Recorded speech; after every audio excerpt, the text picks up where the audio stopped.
आणि अर्थातच महत्त्वाची बातमी एकीकडे आपण बघतोय पुण्यामध्ये मनसेचे कार्यकर्ते आक्रमक झालेले आहेत। पुण्यामध्ये राज ठाकरे यांच्या संदर्भात अपशब्द वापरणाऱ्या व्यक्तीवरती त्याला चोप देण्यासाठी केदार सोमण यांच्या घराच्या बाहेर वनाज या ठिकाणी हे सगळे कार्यकर्ते पोहोचलेले होते आणि या कार्यकर्त्यांनी तक्रार दाखल केलेली आहे। मनसेचे कार्यकर्ते आक्रमक झालेले पाहायला मिळाले।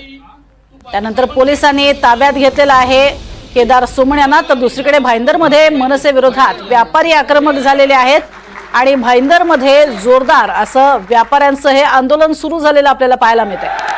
आताच्या घडीच्या या दोन बातम्या आपण बघतोय, ज्यात एकीकडे पुण्यामध्ये केदार सोमण विरोधात आक्रमक झालेले हे सगळे कार्यकर्ते होते जे चोप देण्यासाठी केदार सोमण यांना दाखल झाले। त्यानंतर पोलिसांनी केदार सोमणला ताब्यात घेतला आणि इकडे भाईंदरमध्ये मनसे विरोधात व्यापारी आक्रमक झालेत।